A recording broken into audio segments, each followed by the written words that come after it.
Celebrate amazing savings at your local Sprint store. Now through Sunday, November 17th, you can pick up the new iPad Gen 7 featuring a 10.2-inch Retina display and smart keyboard on us when you add a new line on a qualifying plan. That's right, get the new iPad on us when you add a new line at Sprint. There's never been a better time to switch. Hurry into your local Sprint store now through Sunday, November 17th to learn more. iPad 7 Gen 32GB, $0 per month after $19.17 monthly credit for 24 months credit. Apply within 2 bills. Requires new line on qualifying plan. If you cancel early, remaining balance due, tax due at sale.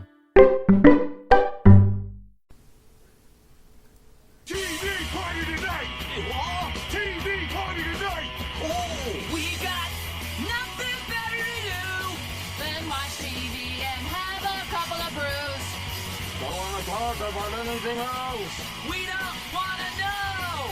We're dedicated, yes, to our favorite shows! Oh, my circuits! Everybody loves Hypnotoad! Scary Dog! Pearson at Blurnsville! Futurama! Good evening. This is a Radulch Broadcasting Network premier podcast TV party tonight. I'm your host, the mandated reporter, and frankly, I'm mortified, Mr. Mark Radulch. And tonight, our favorite show is Wu-Tang, an American saga, brought to you by the good people at RZA Productions, Minute Drill Productions, and Imagine Television Studios. And don't forget, it is an original, quote-unquote, mini-series, though that may be changing, brought to you by the good people from Hulu. Joining me on this American saga journey, Jesse Starcher ain't nothing to fuck with. Oh, cash rules everything around him. Cream, get the money, y'all. Oh, boy. I am out of my element here. Really? 40-year-old middle-aged guy? White middle-aged guy? A guy who used to listen to rap a lot back in the 90s. Never listened to Wu-Tang Clan. I can tell you that I listened to Method Man, but don't know much about the Wu-Tang Clan. So this TV series was probably at least the best place to start to understand where this group came from and how they got their beginnings. Yeah, I'm not going to lie. I didn't know a whole lot about the Wu-Tang Clan. I knew they existed. I was aware of Enter the Wu-Tang 36 Chambers. I probably listened to it back when it was a big thing. But again, over the years, especially probably in the last 20 years, I didn't listen to a tremendous amount of rap. Mm-hmm. So, like I said, I was aware of the Wu-Tang Clan. I was aware of a handful of guys that were in the Wu-Tang Clan, but I couldn't tell you a lot about how they got together. I saw a little bit of Mice and Men, the Showtime 4-part documentary. I think I saw a part of part 1. I gotta watch the whole thing at some point. I've listened to the album since. I enjoy the album. I enjoy the energy of the Wu-Tang Clan, though. If I can be really honest for a second, my favorite stuff by the Wu-Tang Clan came from Loud Rocks. Okay. You know, the mashup compilation between nu metal bands and rappers. Yeah, you told me about that. I remember. I don't think I've ever listened to it, but yeah, I think I'm remembering you mentioning it. Yeah, so I think it's like the Wu-Tang Clan and like members of Rage Against the Machine doing Wu-Tang Clan ain't nothing to fuck with. And nice. Then, like System of a Down did Shame. Oh, wow. On a nigga who tried to run game on a nigga who buck wild with the trigger. I think I've heard that, yes. System of a Down, baby. Mm-hmm. Good stuff. But I do. One of my favorite movies of all time was a relatively recent one. It was Straight Outta Compton. Okay. I really enjoy, I think in general, I enjoy music biopics or series about how bands or whatever got together. Earlier this year, we did the one on Motley Crue, and I really enjoyed that. I find these things fascinating. So when Hulu announced that they had ordered 10 episodes, a mini-series, as I said before, for Wu-Tang, an American Saga, a fictionalized account of the formation of the Wu-Tang Clan, I was all in, Jesse. A fictionalized account, huh? I mean, I think when they say a fictionalized account, they take moments and beats from the actual formation of the band and create a narrative. I mean, obviously, this whole show doesn't just focus on the formation of the Wu-Tang Clan. There's the subplots having to do with keeping the family afloat by being drug dealers, whether it's Bobby Diggs, who is played by Ashton Sanders, who is, of course, the RZA, who is a producer of this show and one of the driving forces. He actually was he's the co-creator. The RZA and Alex C. created this show. Okay. So this whole thing is kind of like a passion project from the RZA. And his character is the star of this thing. It's Bobby Diggs, a.k.a. Prince Rakeem. He is not known as the RZA on this show because they don't get that far. No, they do not. 10 episodes. I went into this thinking, okay, we are going to have maybe 2 or 3. What we got in the 10 episodes I thought was actually going to be in the first, 3, and then we were going to see their rise to stardom, them becoming stars, and more focused on the behind-the-scenes music part of it. We got a lot of that, but there's a lot more family drama. There's a lot more societal drama in this series, and it's like you said, we don't get very far at all in time-wise, at least, to where I thought we was going to be at the end of this series. So, I don't know if you know, there's a lot of parallels between the Wu-Tang Clan and Compton's NWA. Which, by the way, I was talking to somebody about that recently who claimed to know a lot about rap and enjoyed it and whatever. And I was talking about NWA, they're like, who's that? And I'm like, Jesus Christ. Wow. I'm a, what was it? I was 12, 13-year-old boy, somehow got a hold of a NWA tape. And I was mowing the yards listening to that from Appalachia, ladies and gentlemen. So I was in high school between 91 and 94. 91, 92, 92, 93, 93, 94, 90 to 94. My math is off. Goddamn Carti. Anyway, so I was in school in the early 90s, and one of the things that marked the early 90s was not just the rise of, quote-unquote, the Seattle sound, otherwise known as, quote-unquote, grunge. Or alternative music, but you know what the other thing that was on the rise in the 90s? Gangsta rap. Goddamn right. Mm-hmm. Some of this had already existed in the 80s, Ice-T. One of these days, I gotta sit you down, and we need to do kind of like a Metal Hammer of Doom looks at another rap album like we're doing this week with the Wu-Tang Clan. I gotta sit you down, and we just need to do, like, if nothing else, just a retrospective of the life and times of Ice-T. I'd love that. Oh, my very first song I ever heard by Ice-T came from his second album, Power, which featured my favorite rap song of all time. I don't know if you know that or not. It's called, its initials, but the initials stand for Let's Get Buck Naked and Fuck. Okay. All right, then. Yeah, listen to it when we're done here. I'm taking a look through. So Power came out in 1988. Yeah, buddy. I was girls, 12. girls, LGB, NAF. Yeah.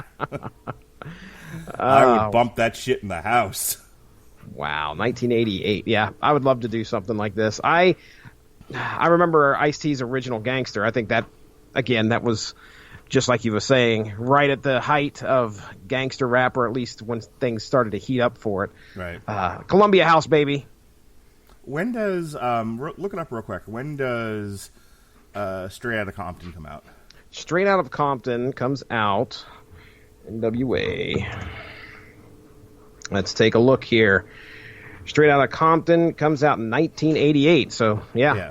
So, all right, so between 88 and like 90, 91, there's this burgeoning rap scene, which would, I would say, you know, if NWA and Ice-T were like the godfathers of gangster rap, the two people that really popularized it and blew it up, figuratively and literally, were Tupac Shakur and the Death Row Records, and then Biggie Smalls, the Notorious B.I.G. from whatever Puff Daddy's was. I think it was that Tommy Boy, maybe. Whoever. I used to know that stuff right off the top of my head. I don't remember anymore. But yeah, it was Notorious B.I.G. and all the people under Puff Daddy, Sean Combs, and they're of course they're fabricated, heated, whichever view you want to take on it. Rivalry, it really encompassed the whole like East Coast, West Coast gangster rap thing. And then what would come out of a lot of that drama and the breakup of NWA, and probably defined rap for the years that followed, was Dr. Dre's The Chronic and the rise of Snoop Dogg. Yeah, that's probably the next evolution of rap. And then from there, it breaks into, it's much like metal. It splintered into 1,000 other groups, genres rather. But so I say all that to go back to. There are a lot of parallels between the NWA, which as we know stands for National Wrestling Alliance. It's hey, it was Bad Boy Records, by the way. Bad Boy Records, okay. Yep, okay. Yeah, NWA, nice, white, and accessible. Sure. The parallels being that it was not a group as such. It was described. And the movie kind of gets into this as a super group of individual rappers. That's what that was supposed to be. They were, it was like, the We Are the World of rap. So Eazy-E was technically a solo guy. Ice Cube was technically a solo guy. And you have Dr. Dre, who was the producer, and it just goes on, and Yella, and all 900 other guys that were in NWA that nobody cares about. So, MC Ren. MC Ren. I had one of his cassettes, as a matter of fact. Did you have a big case that had all your rap tapes in it? Fuck yeah, dude. Okay. So when I was younger and when I was kind of getting into rap, I had a friend who was really, he was balls deep in it. So he would pop open his case and he'd come over to the house, stay the night or whatever, and there'd be stuff in there I'd never even heard of. And most likely it was pretty popular at the time because Did he play for you any Too Short? Yeah, oh yes, I remember some Too Short. Life is Too Short. Man, there was some stuff in there that I was like, man, I don't even know half of these people. And I couldn't figure out where in the world he got these tapes from, unless he was a member of the Columbia House Music Club like I was. But anyway, so I was exposed to most of gangster rap through him. NWA being one of them, and I'd borrow the tape off of him and listen to it for a little while. Did you were you yet another white kid bumping "Fuck the Police" around the house? I think I remember playing some Ice Cube. Funk Dubious. We've talked about Funk Dubious before.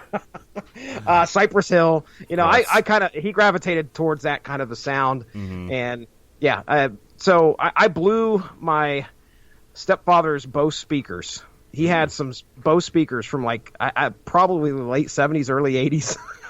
And I played some Power Supply, which I don't know if you know who Power Supply is. Cause they're a rock band. No. I'm thinking of Air Supply. Okay, what's Power Supply? Power Supply was bass centric for about the early to mid 90s, and man, those Bose speakers were unreal. They would shake the house, and then I blew one, and I don't know if I've ever lived that down, but there you go. There's White Boy Jesse playing some rap for you. Oh, honky Jesse. The Wu-Tang Clan brought together a series of disparate rappers, from the Jizza to Ghostface Killah to the old dirty bastard ODB, currently a large Southern woman. You know ODB. I know. Oh, yeah. She has wrestled here in Marietta, Ohio before. Believe it or not. Yes. What was once a crackhead black guy is now an old Southern woman. ODB. Yes, ladies and gentlemen, welcome to 2019. Transgender, transrace, transcend. Wu-Tang Clan ain't nothing to fuck with. And just like that, they're all women now. Speaking of women, the Method Man, he was in there. Then we have the Jizza. We got, if I haven't said his name yet, Inspector Deck. Inspector Deck. Yeah. Capadonna. So, and 97 other people in the Wu-Tang Clan. So anyway, that's what the show's about. These are people living in the early 90s amidst the crack cocaine epidemic that had swept through New York, and there's a divide between those that see no other way but the drug dealer way in order to support themselves and their families, and it's mostly focused on the Diggs family, who are kind of living for that time and area a little bit of the high life. They have a nice house, the younger sister and brother are in school and are well cared for, and they look very suburban and wonderful, and but all their money is ill-gotten. It's all drug dealing and numbers and all of that.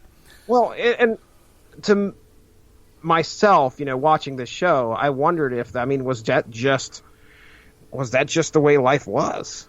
I mean, for a black family to be living in New York. It just seemed like that was a way of life. I assumed that was the way it was, and it would certainly seem like that. I mean, for some, obviously not for everybody, but yeah. This is a situation that I didn't realize that a lot of people had to go through and lived like that. So, you also have Dennis Cole, otherwise known as D. Lova, also known as Ghostface Killer. And you have his situation where his mom's an alcoholic who looks like she had twins who probably had fetal alcohol syndrome. They're both confined to wheelchairs. One appears to be mute. There's like breathing apparatuses on their chair. I'm not entirely sure what the disability they've got is. One is more vocal than the other. I just said the other one was mute, so duh. But so he's got a situation there where he has to take care of these high needs disabled twins, and he's got this alcoholic mom who I think works, but also like comes home and just drinks herself stupid. Yeah, she's passed out. I think it's one of the first times we see her. Yeah, I think she nearly dies at one point. Yeah, we possibly believe she got shot. Oh, nope, that was just the wine that leaked out all over the place. Right. So he's dealing drugs in order to keep them in their apartment and make sure the twins have their medical needs met and are able to live some semblance of a life. A lot of it's just kind of sitting in front of the TV watching videos. But they're occasionally they're taken on like field trips by this one woman who I guess works in the community, that sort of thing. So there's that. You get a little bit, on the kind of the other side of things, you get Method Man, who is played by Dave East Brewster. This is Clifford M. Smith Jr. is his real name. Again, the Method Man. And then, so his situation is he's actually working. He doesn't deal drugs. He doesn't get involved in any of that. He just has a shit situation. Yeah, I mean, as far as when it comes to, like, on the side of legality, doing things legally, he is the guy that seems to have his nose at least the cleanest out of everybody here. He's trying to get by. He's trying to make it on his own, has a real shitty run of luck where he gets his ankle broken, and it is broke for, like, I swear, 3 years. I mean, I remember just sitting there looking over at my wife like, that motherfucker's still on crutches. I swear, it's been forever. This guy must have got his ankle, completely shattered or something. I have no idea what happened. They just said he had an accident. But yeah, and it was, I think the guy that played him, Dave East, he seemed to do rather well, at least, portraying Method Man here. I'd seen a couple criticisms about the fact that he certainly didn't look the part, but regardless, I I believed his portrayal. Yeah, he doesn't look like the real Method Man, but he sounds like him. Yes. And I thought when he had to rap, he was very strong. Mm-hmm. Agreed. So the thing about the Method Man is they spent an episode sort of getting into his life. And again, he's one of these guys who just... You wonder how... resilience is a thing. You wonder how this motherfucker didn't break earlier. Because he's living on Long Island, lily-ass white Long Island, white flight Long Island. I know what that means. With, I think his grandmother who doesn't really want him there. And he's playing lacrosse with the other white kids. And, he's just big and beefy and rough. And, and he's just... It's like... No matter how hard I don't know if you ever saw, oh gosh, what's the name of the movie with Sean Connery and the black kid? Finding Forrester. Oh, okay. It's been a while. I know what you're talking about, though. Yeah, there's a part where, basically he ends up in a private school on a basketball scholarship, and he ends up, getting the hots for this white girl, like you do. And it goes on, and there's all kinds of shit that happens. And it's only the kind of thing that happens to a black kid who's lucky enough to have an opportunity, and then people just can't not fuck with the kid. Mm-hmm. And I don't remember what the details are, but I remember his brother is played by, what's the rapper's name? I come correct. Fuck. He was. You're on your own here, sir. You talking about the guy who played Method Man's brother in the movie, or in the show? No, in Finding Forrester. Oh, okay. Jesus, what? So I don't remember him having people a brother. listening to this going, I know, yelling around, I know who he is, dumbass. Man, oh man. Well, you just move on. I'll figure it out. Look up Finding Forrester and see the guy who plays his brother. He was right, also in Higher Learning. Who's Ice Cube's buddy in that movie? Busta Rhymes. Busta Rhymes, yes. Yeah. Okay. So there's a great line from Busta Rhymes, whose name I could not remember, and he's like, "They only let you," and he's talking to Sean Connery. And Sean Connery is at this point, I think he's washed his hands from Forrester for whatever the reasons were. Again, it's been a while since I've seen this movie, and I can't remember how. I know they lived in the same apartment, and that might have been apartment building, and that might be how they ran into each other. But basically, Busta Rhymes says to Sean Connery, he's like, they only let you get so far, and then they take it all away from you. And it's a very strong statement, and it's one that I empathize with. Now, I'm not going to sit here and on my horse here and pretend to in any way feel the plight of the black man.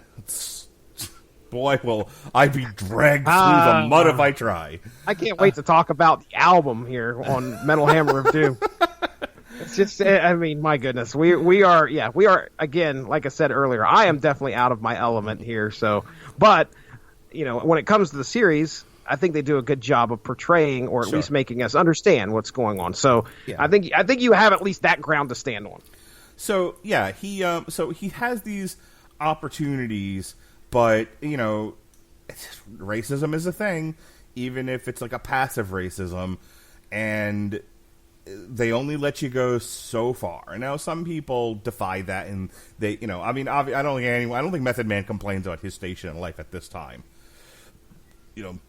I would say most of the people in the Wu-Tang Clan who went on to find success outside of the band would complain too much. But yeah, there's many more stories where, despite some opportunities and some doors opening, other doors got slammed in faces. And that's kind of Method Man's story. Is the grandma doesn't want him, and he gets kicked off the lacrosse team and thrown out of school. And then he's got a bit of an anger problem, though. Yeah. That's the thing he's kind of got going against him, is the fact that he can't contain that. Yeah, exactly.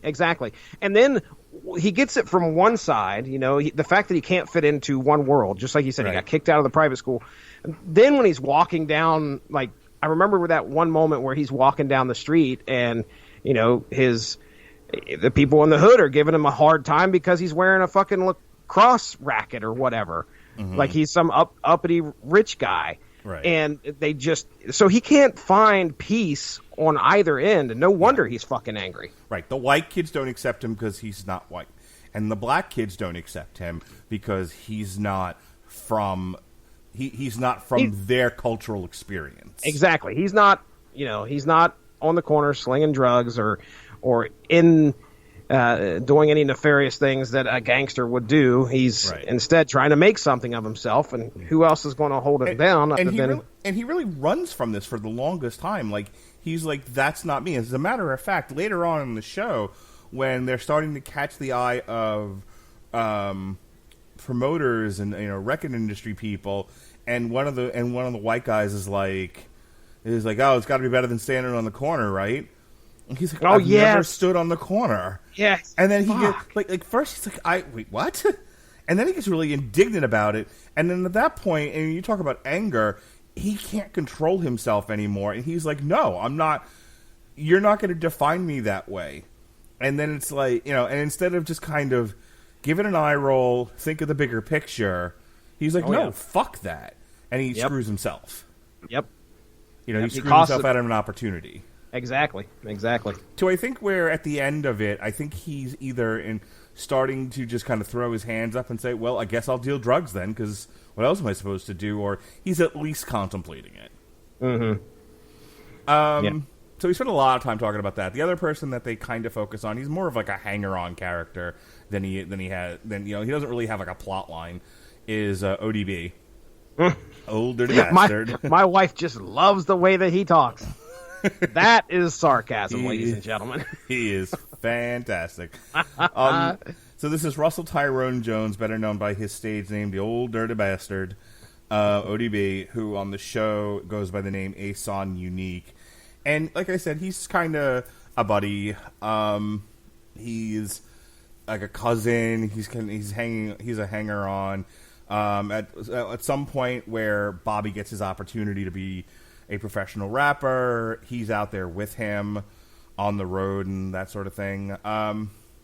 He's the funny guy. He's the funny guy. He's the funny guy of the group, the guy that can crack all the jokes. And if something serious is happening, usually ODB shows up and there's going to be some levity. So I liked his insertion in there. Just like you said, he's not really got any major part in this other than just being there, being the guy that can bring smiles to people's faces. And really, like, the star of this show, like, I know it focuses on Ashton Sanders' characters and a lot of the people around him, the Dennis Cole's character, his brother, who we haven't talked about yet, who's played by Julian Elijah Martinez as Divine Diggs. To me, like, the guy with the best story and the most interesting character is Shamik Moore, who plays Shah, otherwise known as Raekwon. Okay. Now, do you know who I'm referring to? Which character that was? Okay. Yeah, I recognize him. He's the guy that, it was really complicated at the start because, again, when I thought what I thought I was getting into here was... What's the matter, Jesse? You don't understand the raging war between one project building and another? I had no idea.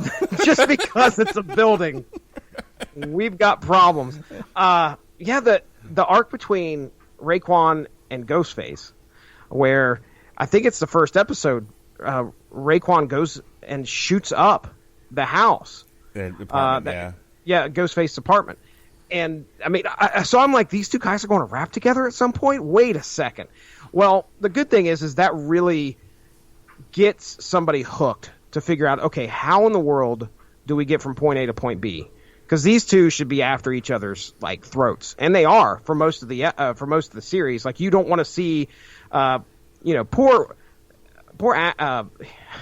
Bobby stuck in the middle between these two guys. And it's so funny because you just see him, he's trying to do something with his, specifically for his rap career. If he's got one, he's got to start first. And he's just trying to get these guys. But no, his friends just happen to be shooting at each other.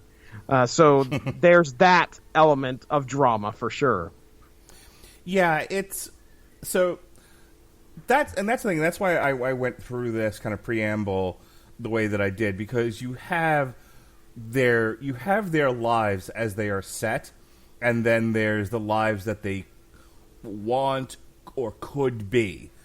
And it's so funny because as much as Shaw and Dennis are like trying to kill each other the entire series, both of them are are portrayed as such super talented, creative musicians, rappers.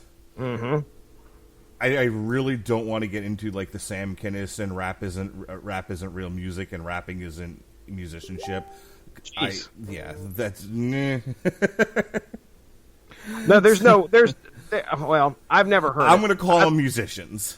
Okay, yeah, I was going to say I've never heard it, but there's a lot of talent. There's a school of thought that says you have to play an instrument to be a musician, and I don't know. I can't spoken word in rhyme and with cadence and eloquence like if you're going to tell me that ODB's not a musician, I mean, have you not heard him hit those high notes?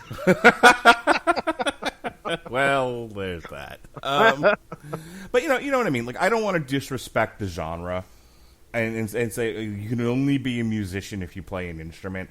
I feel like the voice. I mean, singers will tell you your voice is an instrument. Certainly, what's he from Clutch?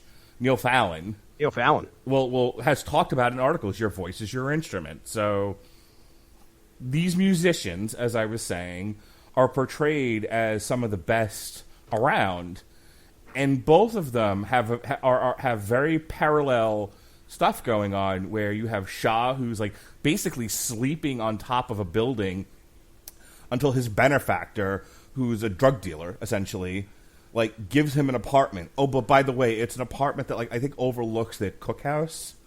Oh, jeez.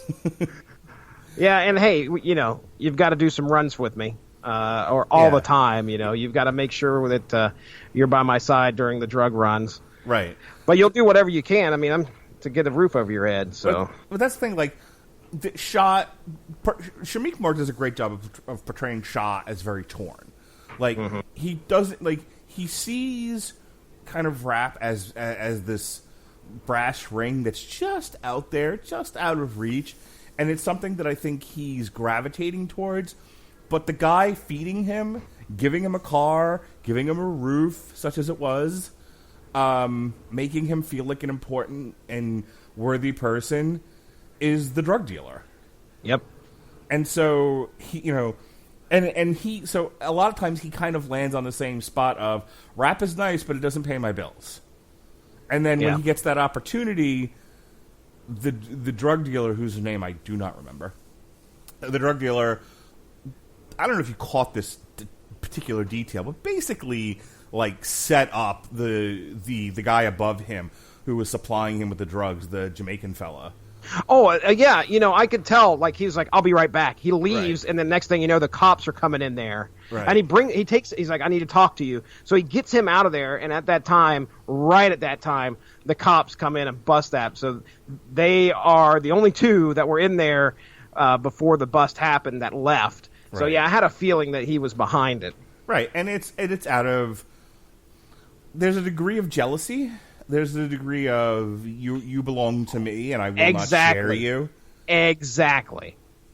Yeah, you could tell that he didn't want to lose him to rapping. Right. Obviously, he coveted his companionship for drug dealing enough to where he was actually going to take any steps to keep him from, leaving the fold, basically. Right. And I can't believe though. I mean, that takes some guts, because that dude that that Jamaican guy that they called the cops on, I mean, he was responsible for that. I can't remember his name, but that boy's murder, because that one guy comes in there, jacks him, and while he's filming his own porn. Sure. Yeah, I don't know if you remember that. Like you remember that? Yeah. Like with the shoes? Who doesn't? But anyway, I digress. Go ahead. Yeah, so... And then you have the same thing going on with Dennis, to where he's like bitter about it. I wasn't in love with Dennis Cole's character because he does a lot of shady shit in this show. And it's like shady because that's what he's become as a person, not shady like he's a trickster and a guy trying to sell you a fast one. He's sorry, I'm talking to you and watching Raw on my phone, and Rey Mysterio just won the U.S. title from AJ Styles. Now his fucking son's carrying him on his shoulders. Hooray! Yeah. Anyway, hooray! Sorry everybody. So anyway, so he just does a lot of like self-fulfilling prophecy, negative. This is all I'm ever supposed to be. Like, so you have Bobby who's desperately trying to separate himself from his brother and drugs and really is so passionate. It's one of the things I love about this show. It reminds me of when we talked about Legends of Tomorrow. Hey, everyone who tuned in for the Wu-Tang Clan talk. Now we're going to talk comic books because, Hey, I don't think Wu-Tang would object to us bringing up comic books. I think they go hand in hand sometimes. So the episode of Legends of Tomorrow we talked about, I think it was from last season, where they go to see Elvis. Yeah. And Steele, is that his name? Commander Steele, I think, yeah. Or is it Commander Steele? Let's go with something. Yeah, sure. Commander Steele does this monologue about music and his passion for it. And I told you it was like my favorite episode of the season for that reason. I am drawn to people who are passionate about music. I'm drawn to discussions. Why we have a podcast that where we break down albums and make dick jokes. Where because I really have a passion for discussing the minutia of the creation of music. I love it. I really, really do.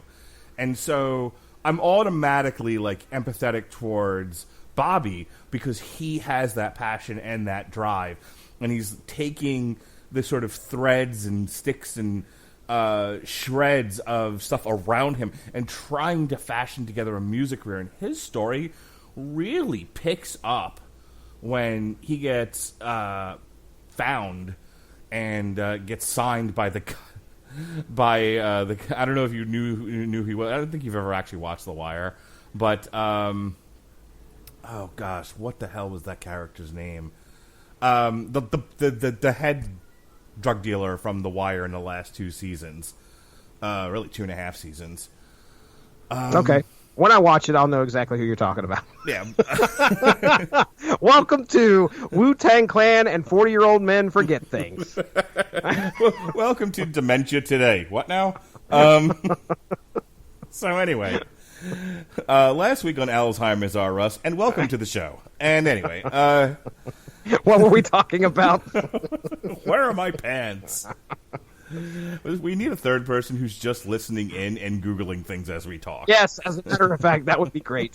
If anyone wants that job, please at me on Twitter. Anyway, so what's his nuts from The Wire finds him and launches his music career as such, and he becomes Prince Rakeem. We love you, Rakeem. We love you, Rakeem. Which you can find that single on Spotify right now if you want to. I immediately did after I watched that episode. I love the fact they actually showed you like the video at the end. Oh, I know. That's so good. We have to if we don't forget, like we have been doing all night. But there are a lot of interesting, like at least production elements to this series. Mm-hmm. One of the things that I remember going, what the hell? And it was very interesting. After the guy gets shot that we were talking about earlier, I can't remember his name. Sure. But the dude with the shoes gets shot. I think it's the next episode. Like, he proceeds to go into those, like, he is apparently going into heaven, which is a video game. Mm-hmm. Do you remember that? I don't know if you remember that, but yeah. Okay, it's like a video game motif to what's going on around him. And it's really interesting. And they did some weird, well, I say weird, but let's just put it this way. Unique. There's some really unique camera work. I think one episode was straight up just one take, or at least one long take where they followed Bobby all around. I think it was after the video was being shot, but it was, I mean, I was really impressed with it. So that if we can remember to come back to that, there might be a couple other things I remember to talk about. But go ahead. Where were you going? So anyway, all this to say that as good as Dennis is as a rapper, he self-sabotages. That was the word I was looking for earlier. Him and Shaw both self-sabotage. They don't see themselves as any better than drug dealers. Despite kind of back of the mind, wishing for better, wishing that this was not something that they had to do, he kind of just sees himself as, this is all there is for me. Yeah. And he gets like, really angry about it because Bobby won't be miserable with him, basically. Yeah. I mean, that's true for just about damn near anybody, really. You grow up and you think that this is the life that I am supposed to live. In his culture, his life is drug dealing and trying to get by. And it's almost like you can't have anything nice. Right. So why even try when you believe something's going to either undertake you anyway or that, there's no possibility of getting out of the life that you're in. If you're comfortable doing what that is, then go ahead and do it. But you could tell that Dennis wasn't. It's symptomatic of chronic abuse and neglect, which clearly is something that he experienced in his life. Him, Shaw, it wouldn't be the case that they were fucking, living in Dennis living in the situation that he's in, and then Shaw, who's basically homeless until a drug dealer, gives him a place to live. Mm-hmm. These obviously were people who were survivors of abuse and neglect, whether benign or malevolent. And one of the symptoms of that is this incessant feeling of no or low self-worth. Yeah.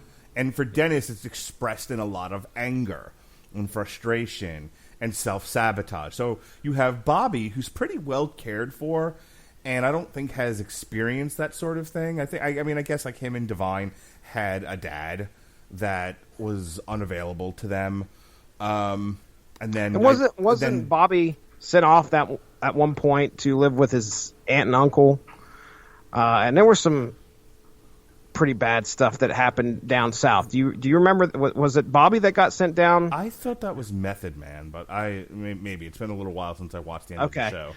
Yeah. Anyway, the point being that you have Dennis. You have Dennis who is like, no. All I can ever be in this life is a drug dealer, and I don't deserve anything else. And then gets mad at Bobby when Bobby's like, what about rapping? And he was like, stop distracting me with hope. I know, dude. How many people does Bobby ask? Like, hey, you want to lay down some rhymes? Yeah. And they're like, no. I'm like, well, what the fuck is going on? Where's the Wu-Tang at? I'm watching Bobby, and I'm just like, I feel you, brother. Hey, want to do a boxing podcast with me? Chirp, chirp, cricket, cricket. Hey, you want to talk about this show? Chirp, chirp, cricket, cricket. Oh man, nobody loves me.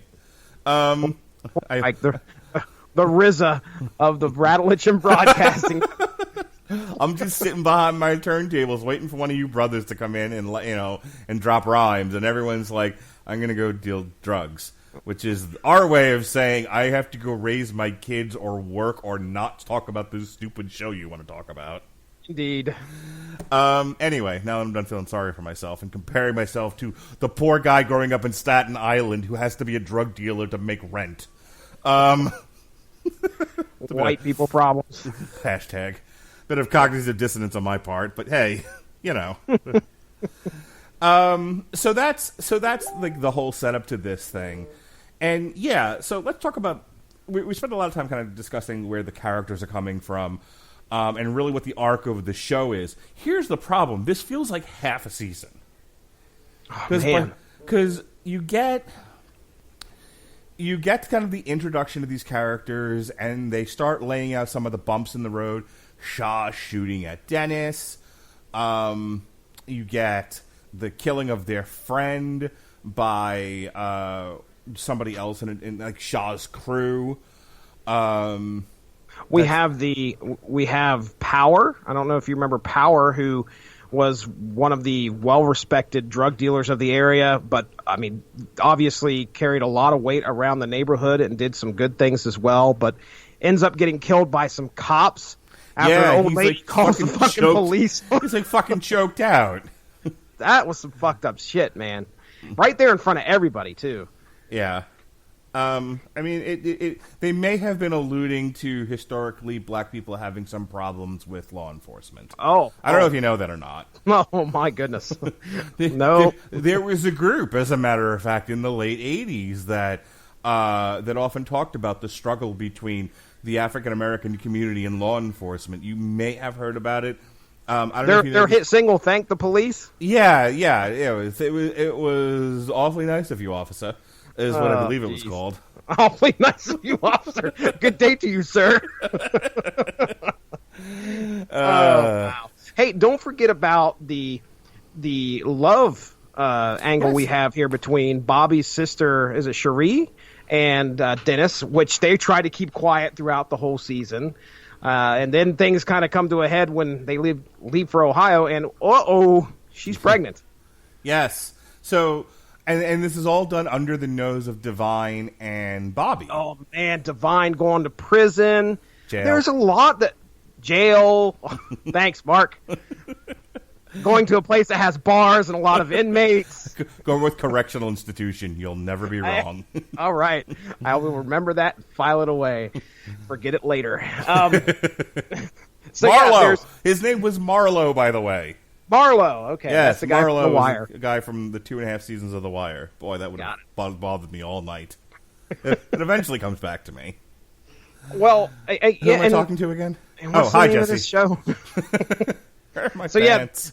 There's a lot going on in here, and just like you said, it does feel like half a season. I mean, for a show that is based on all of these rappers, and to watch Bobby, I mean, the main focus is on Bobby and him trying to get things off the ground, him getting things off the ground, and going through some of the earlier trials with record labels, such as, oh shit, we made the wrong decision by letting you rap over a beat, or a sample that we never paid for. Right. We never got copyright permission from the original, from whoever holds the copyright. Boy, is that something we're familiar with here. This guerrilla production we've got going on. They never got. So, like, he signs with this record label, and here's where the show picks up for me, because Bobby struggles with a musician who's just saying yes to everything because he wants the opportunity, and it's like don't say no. You gotta trust, and you gotta be able to say yes, and it just nothing works. Like they put him out on tour, which the tour goes more or less okay, but then they have like this record signing with and like it's like the wrong name on the T-shirt. Man.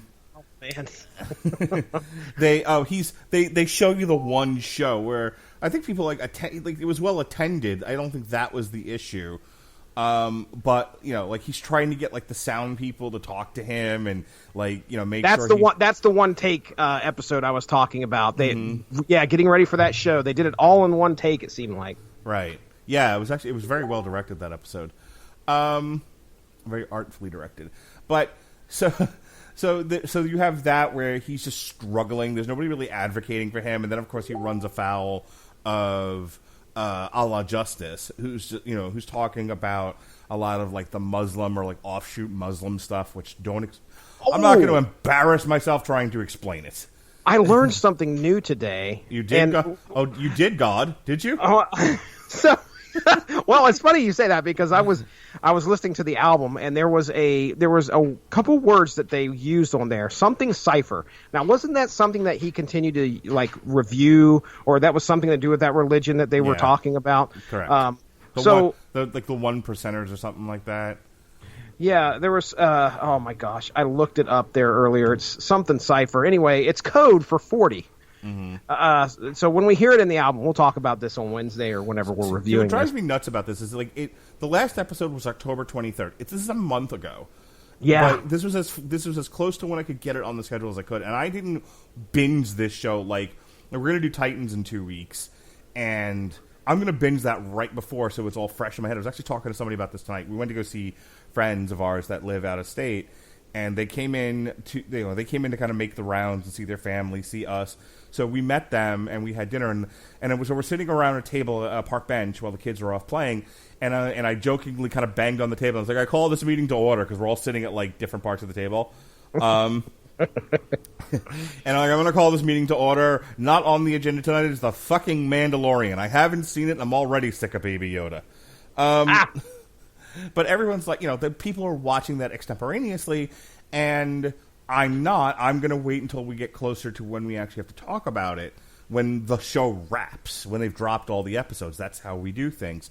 So I tend to consume television that way, except for this one, which I was so goddamn excited for. I watched every episode, like it would drop Wednesday morning. I wouldn't go to work until I dropped it, until I watched it. Until you watched it? Yeah. I was getting up Wednesday mornings and like throwing my kids out the door. Like, here's your pants. Don't put them on in the car. I got Wu-Tang to watch. Yeah. Yeah.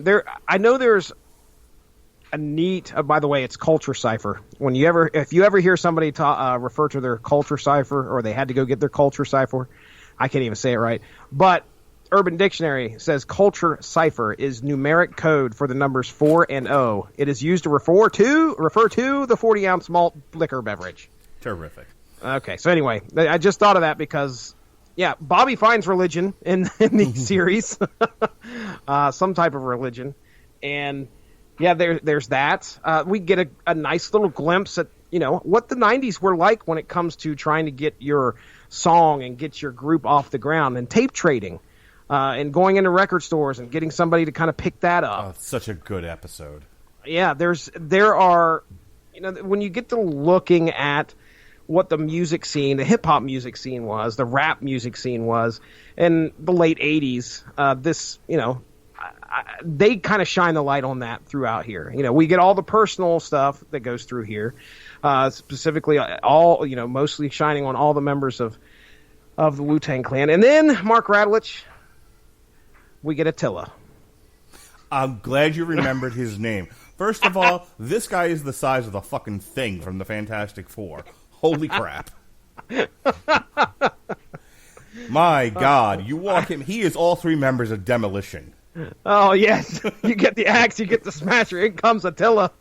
Here comes the axe. Here comes the smasher. Fucking Attila. Walking disaster. That's Pain the truth, and destruction is his middle name. That guy, when he fucking pistol whips you, you lose math. Oh, no shit, dude. No shit. When I grow up, I want to be Attila. He's a big dude. Fucking huge. You got some growing to do, bro. Me too. Yeah. My gosh. This guy's huge. I'm growing, I'm like growing in one direction the right way. I probably got to be a little bit taller. So tell him about Attila. I mean, it's so funny how he gets involved here. I just remember specifically that he overhears the fact that he made $60,000, which was a complete lie from Bobby, who he tells these kids how much he gets. Right. And Attila just got released from prison, and he's decided, well, I can make some money that way, and goes and jacks up Bobby's house. Well, I was going to say, even before that, Attila is 5 minutes out of prison. And, and he always he's like, Bob Gunn, Yeah. Oh, dude, not even, the first scene is, at least from what I can remember, is Attila putting his jacket on, which apparently has a bullet hole in the back, or at least a knife. Maybe it's a knife hole. I have no idea, but this jacket that he puts on has a big hole in the back of it. Mm-hmm. You're like, well, that wasn't from just accidentally catching on something. Somebody took a stab or shot at this guy. Well, it's so funny, because, when you're in the street, you gotta have people around you, because you'll get preyed on if you're by yourself. Not fucking Attila, who's a one-man gang himself, and Akeem the African Dream. He's both. These are wrestling references, everybody. That's right, damn it. Mark your center spot on the bingo card. So, yeah, he's just fucking like Bob Gunn, and and immediately he just starts robbing people fucking blind. He gives no shits, man. He gets out of prison and decides to go right back to crime. Yeah, right back. So, and I tell you what, like, I've watched a lot of violent movies. I've seen a lot of rough stuff in my life, as far as movies and television. And I'm not joking. Where I flinched with him kicking in Bobby's door. He's just like, I don't want to be 10 foot within this guy doing something. I have been working in correctional institutions for almost a decade between two particular facilities, and I'm not afraid of most of these guys breaking into my house. Like, most of them, if I needed to, I at least have a fighting man's chance of defending my family with them without a gun. By the way, no gun in my house. That's right. If it was Attila, I'd just run. I'd throw the kid at him and say, "Here, no, give me time." I would, it's like I'd be like Mr. Fuji and maybe throw salt in his eyes, and I would grab my children and and we'd be running out the French doors, but Dan, fucking like diving over it like the fucking Cowardly Lion, dude. Attila is rough, man. So yes, to get back to what his part is. He essentially is the impetus for them to get to sort of like the mid-season finale or the series finale. I don't know. That's the problem. Like I said, I was starting to say this before. Damn well better not be the series finale. Well, this is supposed to be a mini-series, but this was... They don't become the Wu-Tang Clan. No, I mean, fucking Bobby gets in a bus and leaves and goes to Ohio. Let me set this up real quick. So... Bokeem Woodbine, who's an excellent actor, he was in one of my favorite shows from either last year or earlier this year. It was it was on USA Network, I believe. So it's a true crime story or something like that. But it was about the reinvestigation, or like the based on true events, the reinvestigation X amount of years later of the murder of Notorious B.I.G. Okay. Which if you have a chance to watch it, you should. Okay, I think I have actually. Anyway, so yeah, it's really, really good. And he's on that. He's got a part, however big or small it is, in Queen and Slim, which comes out, I want to say, this Wednesday at the time of this recording. He's a really good actor and kind of looks like a fat Dave Chappelle. I don't know if you remember Bokeem Woodbine. You agree or not? He plays Jerome. Okay, all right. So Jerome is the ex-husband or whatever of Erica. Where is she? Erica Alexander's character, who plays. Oh, okay. I know mom. Exactly who you're talking about. Yes. Yeah. So the short of it is, he has property. His property is worth money. I believe they find oil on his property. So he sells it and he gets a mint. At which point he decides this is as good a time as any to come back to the family and say, for whatever pain I have caused, I am here to reassert myself as the children's father, and I'm going to take you to Ohio, where you will all live like princes and princesses. So the mom and the two younger kids all fuck off to Ohio, and they leave Divine, and who's gotten out of jail. He took a deal, and and basically said he was a drug dealer.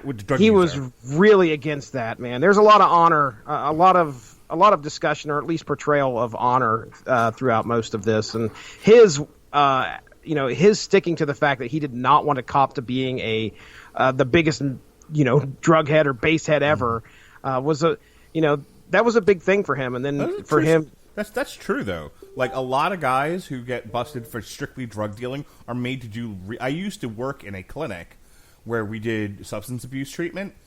And 90% of the guys that I worked with, because they were all ex-felons, were probation, parole, that sort of thing. They were all part of their release was they had to do drug treatment, and they were like, "We've never touched the stuff in our lives. We're not users. We're dealers. Why are we here?" Mm-hmm. So that was always fun to come to work and deal with that. And part of the rationale behind it was to maybe be in the room with other people who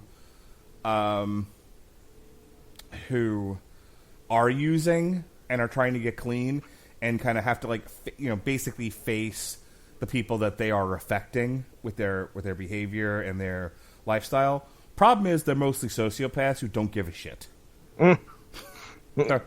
Yes, plan on paper. Yeah, I would imagine. Yeah, I could see that. Go ahead. So Divine goes to jail. He's caught with drugs, and he goes to jail, and he takes this deal that he has to do substance abuse treatment, and he also has to get a job as part of his probation. And so he ends up being a janitor. And this is one of my favorite parts of the show. Like, he goes to work, and and he's done with it, and he says to the one guy, he's like, "Can I not be here? Like, I'm done in 2 hours. Can I just go home after that?" Because he doesn't really care about the money. He just has to do this, or he'll violate probation and go back to jail, which is what he's trying to avoid. So the guy's like, "These white people," and I laugh. I know, dude. It's so it's good. It's the truth too. It's funny. These white people think this job takes 12 hours. So you're going to be here for all 12 hours because you're not going to fuck it up for the rest of us. And just real quick, again, to kind of support the fact that we need more, he goes into the office of one of the Wall Street guys or wherever, one of the offices that he's cleaning, and he starts reading. And I don't know what the historical, unfortunately, I don't know much about the Wu-Tang Clan, so I don't know where this guy fits in when it comes to the history. But it really feels like he just takes on a role or he's going to be taking on a role where he's like the real business-minded portion of this band or something. Or at least he's going to get an education, or he's going to educate himself in order to do, because he just sits down in this one guy's office and starts picking up books and starts reading things. So anyway, we kind of leave it at that because we don't really revisit it after that. Yeah. So yeah, he starts to better himself because he's another one of these guys who's like, we are drug dealers. This is what we do. And then after all the things that he goes through, he's like, well, maybe, Bobby thinks there's a better way. Maybe there's something he can do. And he starts to like educate himself. And by the end of it, you see him like he goes through this arc where he's trying so hard to be a drug dealer and it's not working out. Oh, I know, man. Like, how much do you fail at this when you can't be a drug dealer? And he cannot. You could almost. I was really disliking his character at one point when he was just every single fucking time. Bobby would be like, "Hey, I'm working on these beats." He'd actually. You could tell that Bobby didn't want to say anything to his brother about rapping, right? Because he was just afraid of what his brother would say. And when he finally made something of himself and he told his brother that, I was just waiting for his brother to go off on him again about, what the fuck you doing, this white boy shit, blah, blah, blah, know. And he doesn't. He actually accepts it. And I was really, really glad they did that with him. Or I'm really glad that happened. It wasn't a cliche older brother bullshit. So we got to thread and get this back to Attila, and then we can kind of move forward, really start to wrap this conversation up. So you have Divine, who's working as the janitor, and he's teaching himself finance and economics and whatnot. You have Bobby, who has flamed out as a professional rapper. Prince Rakeem is dead, and he's trying to kind of sort of just pick up the strands of his life and figure out what the next step is. This is where they start to seed a possible second season because some girl finds that tape and is just like, yeah, I'm managing the Wu-Tang Clan, sure. Which I think is brilliant. I've always struggled with why haven't I been more successful in my life. I didn't know lying was going to work out so well. Just bullshitting people and committing to the bullshit. Mm-hmm. She is awesome, that character. So anyway, long story short, too late. So Bobby's trying to figure out what to do next. In the midst of all of this, he's having a conversation publicly about the money that he got from the record label to produce a record and a video. But he came away with, as many people do, with nothing because they dropped him, and he never had an opportunity to net any profit from the sale of records, or even when he going on tour or whatever. Yeah, even when he approaches his manager and says, "Well, hey, what money do I have left?" And he's like, well, after all, us money." Yeah, after all that, you kind of owe us money. I was like, oh man, that's just the fucking way it was. That's rough. Yeah, I mean, this is, it's you hear the stories about how like the Beatles didn't own their music and then Michael Jackson bought it out from under Paul McCartney. Yeah, musicians. I mean, you think that it's all lines of cocaine, ants, and hookers, but many of them, and this is why a lot of bands nowadays just start their own label. Yeah. And are very conscious of what it is they're signing before they sign. So anyway, Attila, of course, hears this amidst him robbing and hurting people, and then he decides he's going to rob Divine and Bobby, who are left in the house after their family has gone to Ohio. Of course, he finds no money, but he sees all of Bobby's recording equipment and steals it, along with his lyric books. Beats. Yeah, his lyric books, his tapes, his beats, all of it's gone. And so they're like, we're going to get it back. And so Bobby and Dennis hatch a plan to steal back their stuff from Attila, which they do, but they were supposed to kill Attila in the process, and that does not happen because Bobby is not a murderer. So Attila is just wounded. I'm pretty sure he's not made of real flesh and blood. No, I mean, they could have overhyped this or overportrayed it. In reality, they didn't. I mean, this guy gets shot in the shoulder, and he definitely looks like he's feeling it. But he's not. I can't see this guy like calling the cops in any way. He's probably going to just pull the bullet out himself at some point and then continue to go teeth. On. It's like he'll drink a 40 and then with his own teeth. He can't reach up with the other hand. Yeah. So they wound Attila and they jump on the bus. At this point, Shuri has run from Ohio. Came back. Yeah, Shuri came back. She's there when this all comes to a head. Nearly gets herself shot in the process. But yeah, Bobby, Dennis, and Shuri all get on the bus back to Ohio just when the rap industry is looking for groups. They want mass rap groups. Where is the Wu-Tang? And they've got the Wu-Tang Clan tape. And this woman is saying that I manage these guys. I forgot all about that. She's running around saying she manages them, and it's so good. She doesn't even know them. I don't even know if she's met them. She's like, oh, they're like cats. They're very hard to wrangle. Okay, terrific. All she did was she just found a tape from some other guy. So that's where ODB is no really worse off than he was before. But Method Man's thinking about being a drug dealer. Shah, who had an opportunity outside of the whole Wu-Tang Clan thing to become his own recording artist, but all those people get arrested, and he's kind of hip to the jive that this guy is going to make him be a drug dealer whether he wants to or not. So he's feeling trapped. As I said, Bobby and Dennis have gone to Ohio, and so how will the Wu-Tang Clan get together when they've all gone in such disparate directions? We don't know. And I think this needs just a little bit of discussion. If you're you have 10 episodes to tell us how the Wu-Tang Clan got together, and then you end it with they're nowhere near getting together, they've gone in different directions. Oh, by the way, and your 2 stars fled the state. Yep. How? Why would you? Yeah, I'm going to tell you right now that's a massive failure. I mean, really, is RZA just playing chicken with Hulu? That's exactly. We only want you. We're only giving you an order for 10 episodes. Well, I'm not going to finish it. How about that? Yeah, I've got 40 in the. Yeah, I've got 40 planned. I'll give you 10.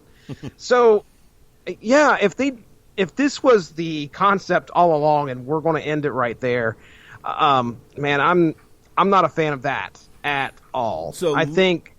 Go ahead. It's like Luke Skywalker. We're gonna meet him. The droids are gonna fall into his lap, and they're gonna kill his thing, and then we're gonna blow up Alderaan, and then they're gonna go and rescue the princess, and then the movie ends. Trilogy's done. There was no trilogy. Folks. Wait, what about the Death Star? It was. They were going to Yavin. Why did the movie end?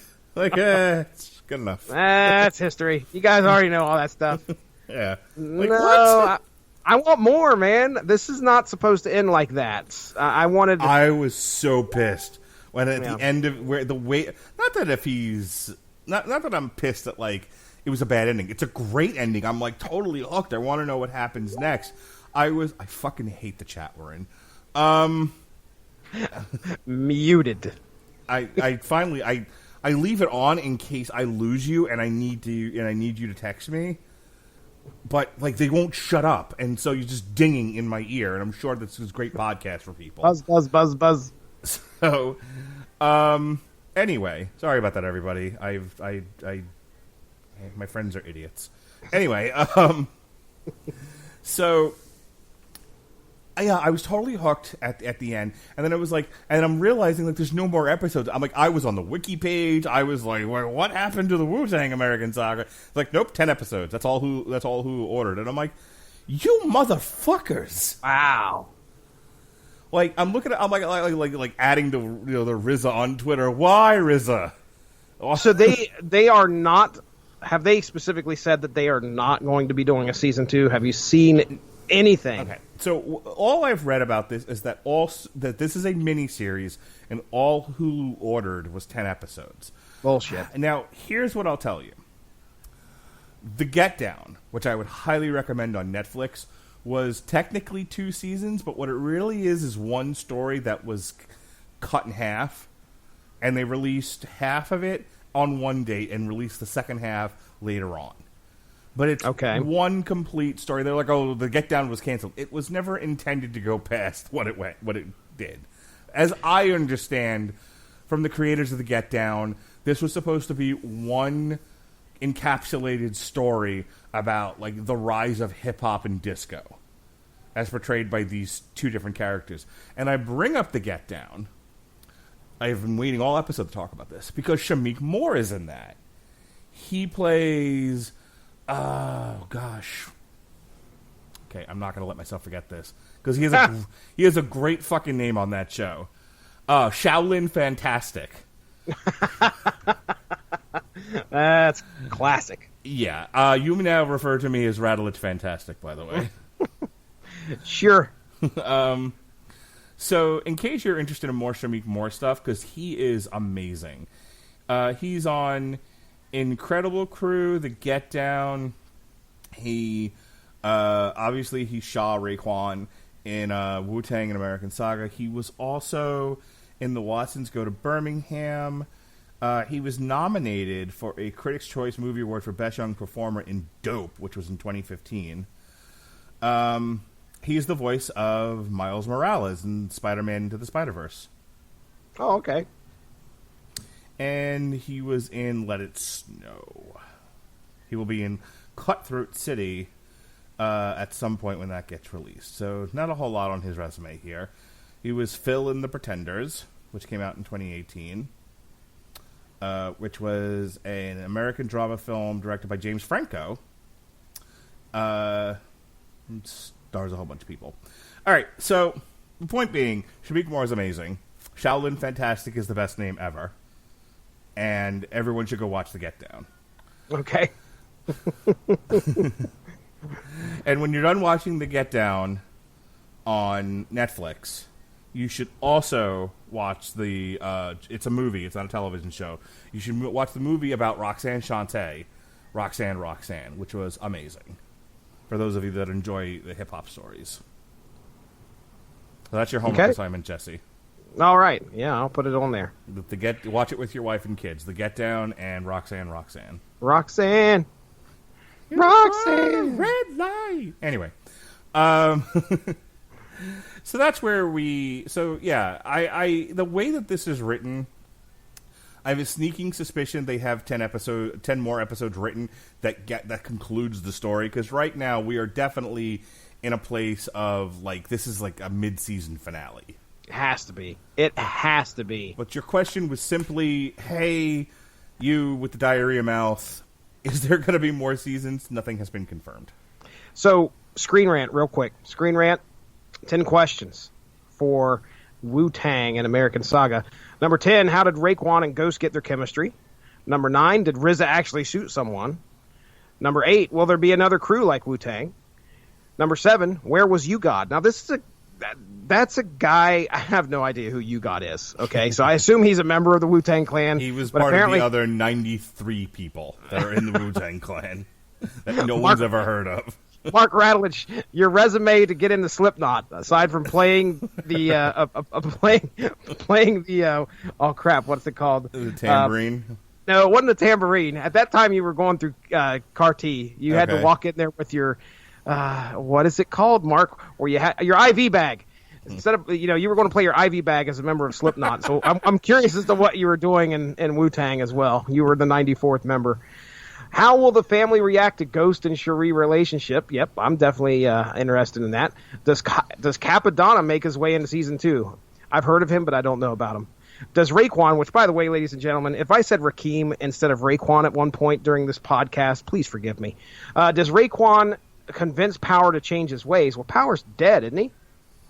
Power must be the other guy. The problem, I fucking whoever made the Wikipedia page for this didn't do episode summaries. So a lot of this we're like, I don't remember this guy, or we're like being very vague. It's because I don't have a summary to reference. Okay. So I'm guessing Power is the guy we've been talking about all episode, and the other guy that ends up being choked out by the cops is somebody else. Oh, okay. Well, shoot. Inaccuracies abound here, ladies and gentlemen. That's what happens. Okay, first criticism. I understand we got a lot of people we got to focus on, but man, if we could spend more time understanding who is who, I would appreciate it, because I did have trouble, even though I didn't know who the Wu-Tang were.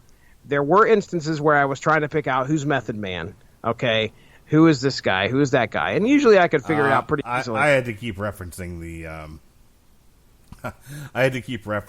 the Wikipedia page.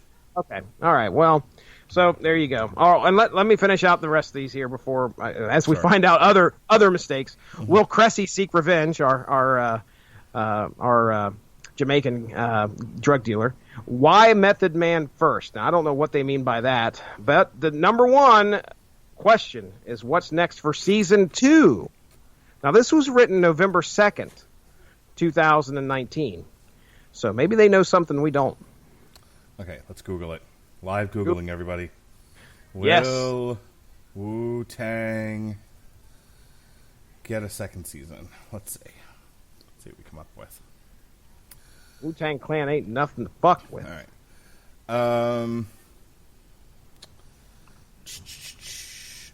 There's really not much past October 25th that I can see. So, according to Decider, as of October 24th, which was a month ago,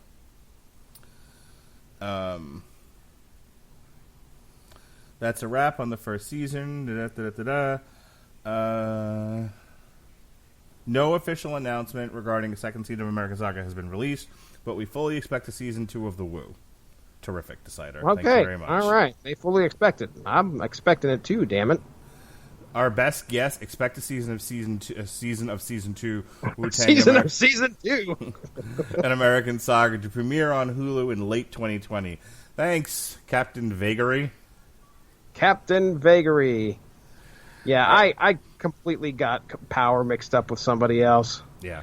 My bad. Overall, let's wrap this up. Overall, he was powerful. He's certainly not as powerful as Attila.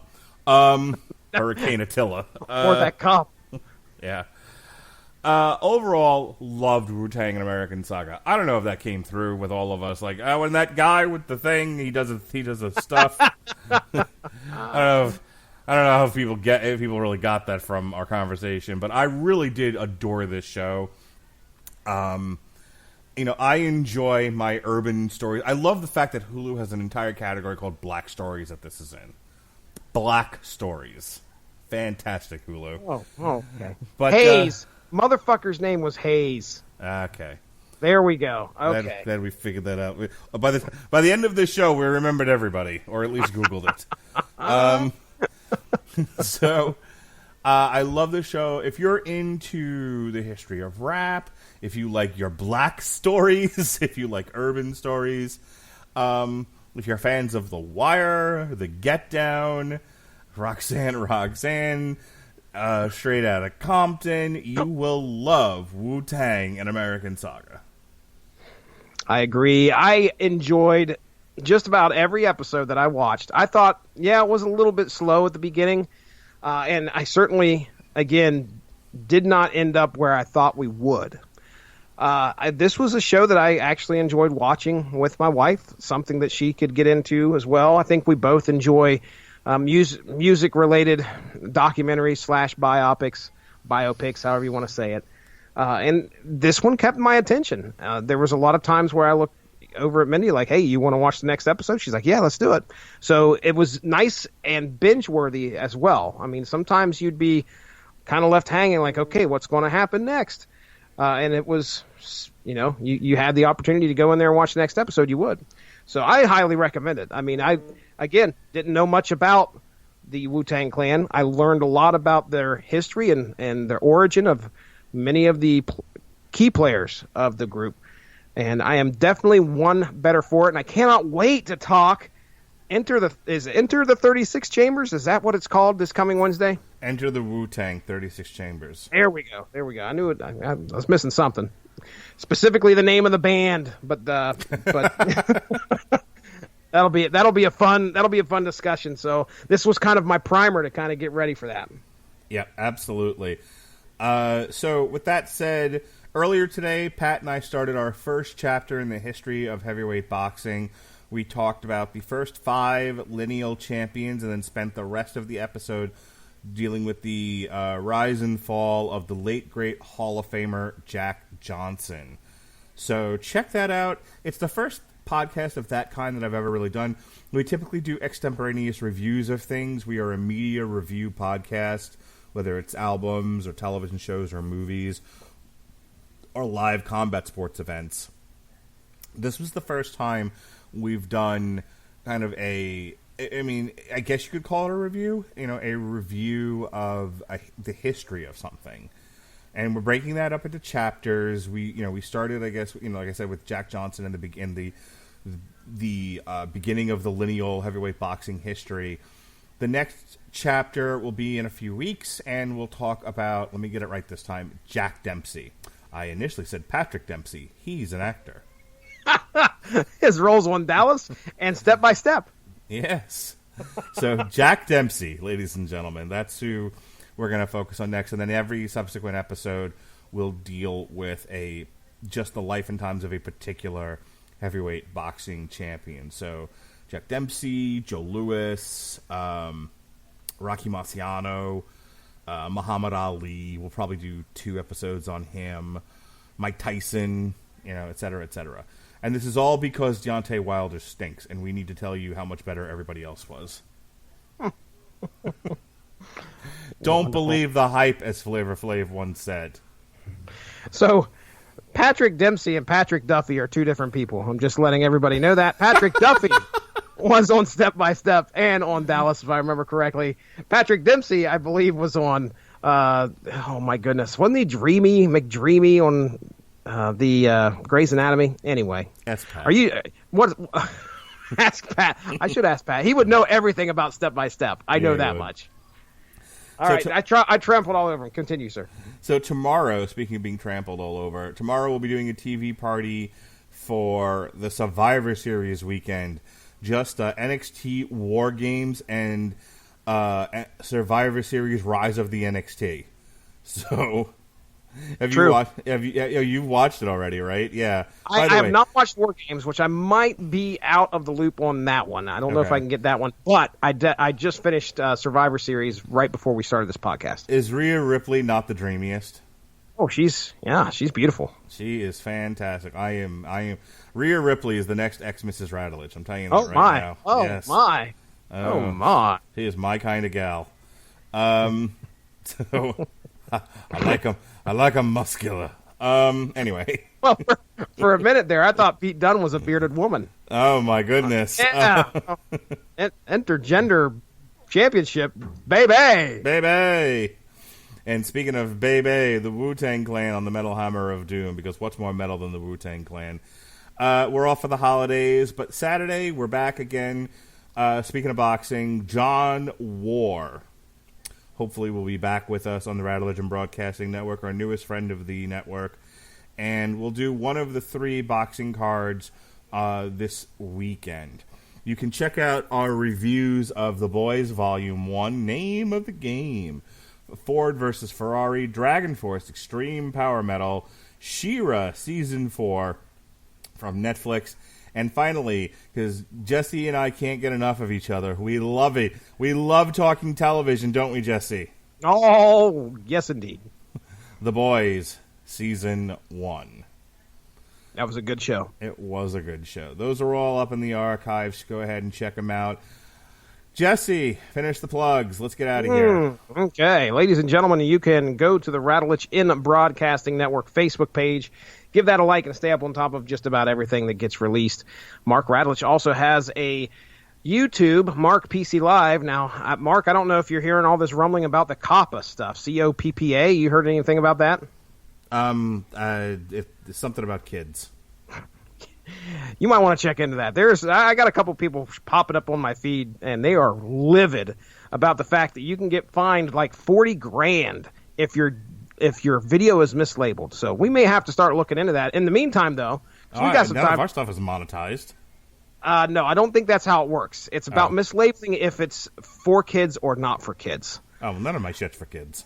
Yeah, well, you might want to look into it. There's some weird shit going on. COPPA. Anyway, you can check out Mark PC Live there on the YouTube and find all of our shows on YouTube. Set yourself up a playlist and listen along. My show, Unspoken Issues and Source Material. Source Material, Mark already did a plug for that. Look for our Teen Titans issues 1 through 12 discussion to be popping up December 2nd. Just recently, as a matter of fact, it was yesterday, Unspoken Issues number 8 released with our discussion, me and Chris Armstrong, talking about Shadow Man number 19. Now, Mark, have you had a chance to listen to that one yet? I'm so behind. That's fine. That's fine. Just want to give you a heads up on what you're getting into with that one. Is it like Lord Pumpkin? It's from Valiant Comics. You probably never heard of Shadow Man. Nope. But, okay. In that series, in issue 19, special guest Aerosmith shows up. So me and Chris Armstrong have a discussion not only about our experience with Shadow Man and Valiant Comics, but also our experience with Aerosmith, which was a lot of fun, especially in 1993, where in the issue, the lead singer, Steven Tyler, is wearing a shirt that says "Eat the Rich" throughout the whole issue. So, hey, guess what?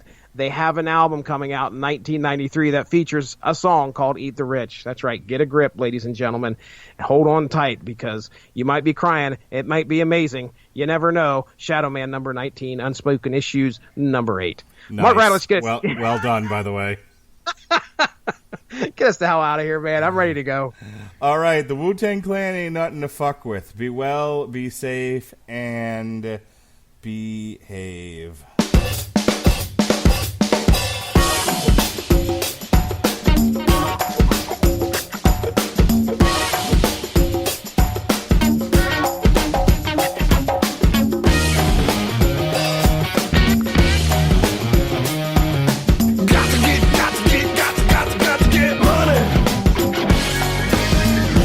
It's Jamie, Progressive's Employee of the Month, 2 months in a row. Leave a message at the...